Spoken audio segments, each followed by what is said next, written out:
Iya, kita sedang menuduh permasalahan ini karena sering ini dikaburkan. Contohnya masalah isbal juga. Sering nih di media-media dakwah dikabur-kaburkan hukumnya. Hadisnya jelas, hadis riwayat Muslim. Ada Sahih Muslim di sini saya bukakan. Dari sahabat Abu Hurairah.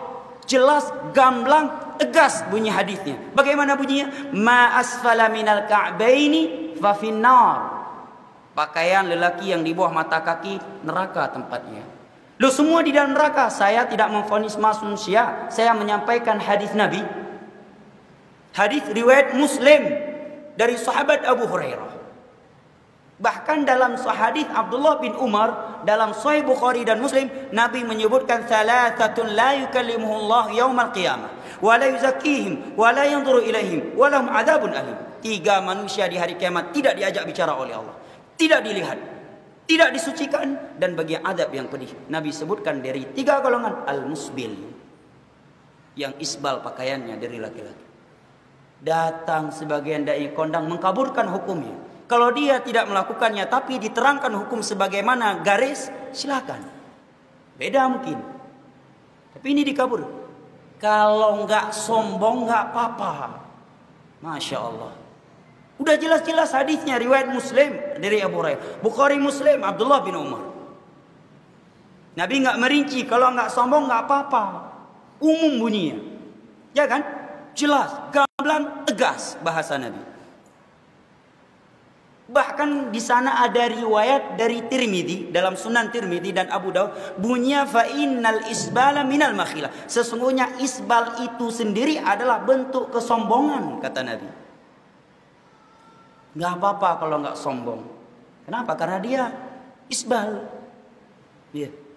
Akhirnya cari-cari dalil, dapat hadis Abu Bakar bahwa Nabi menyatakan ketika Abu Bakar, ya Rasulullah, ya sarungku isbal. Nabi menyatakan kamu bukan orang yang termasuk orang yang sombong. Masya Allah. Padahal kalau jujur disampaikan hadisnya, bunyi hadisnya jelas. Abu Bakar menyatakan, ya Rasulullah, ini teks hadisnya. Ya Rasulullah, inna izari yastarkhi. Itu bunyi hadisnya. Wahai Rasulullah, sarungku melorot. Apa arti melorot? Berarti apa? Sebelumnya di atas apa di bawah? Di atas. Kalau di bawah naik namanya, bukan melorot. Ya kan? Inna izari yastarkhi. Sarungku ya Rasulullah melorot. Kemudian Nabi menyatakan, kamu bukan termasuk orang yang sombong. Apa yang kita pahami berarti dari hadis itu? Kalau kita ikhlas mencari kebenaran ketika mendengar hadis ini, bukan ingin ikut kita paksa hadis ikut hawa nafsu kita. Kalau jujur, semua orang bisa berkata bahwa Abu Bakar sarungnya isbal karena melorot, menunjukkan tidak sengaja, ya kan? Kedua, Nabi telah merekomendasi, menyatakan bahwa Abu Bakar tidak sombong dunia akhirat. Lah kita, siapa yang merekomendasi kita nggak sombong, saya dan Anda? Ada hadis dalam Sahih Bukhari, Farhan dan jamaahnya nggak sombong? Nggak ada. Abu Bakar ada rekomendasi dari Nabi langsung. Nah kalau kita sekarang, siapa yang merekomendasi? Nggak ada satupun ayat dan hadis yang mencantum nama saya dan Anda nggak sombong. Bahkan berapa sering kita punya sifat sombong, yang berbicara maupun yang lainnya. Kan demikian pemahamannya, jelas ya kan? Memang ada khilaf di antara ulama, tetapi perlu diduduk dulu masalah ilmiahnya. Sebelum sampaikan khilaf, sampaikan dulu hadis-hadis permasalahan itu. Sehingga manusia sebelum baca khilaf, dia udah baca hadis. Begitu ada khilaf, dia tahu kemana dikembalikan khilaf ini. Kan begitu. Allah menyatakan dalam surat An-Nisa, fa in tanaza'tum fi syai'in farudduhu ila Allah war rasul in kuntum tu'minuna billahi wal yaumil akhir. Dzalika khairu wa ahsanu ta'wila. Apabila kalian berselisih dalam sebuah perkara, kembalikan kepada Al-Qur'an, kembalikan kepada Rasulullah hadisnya.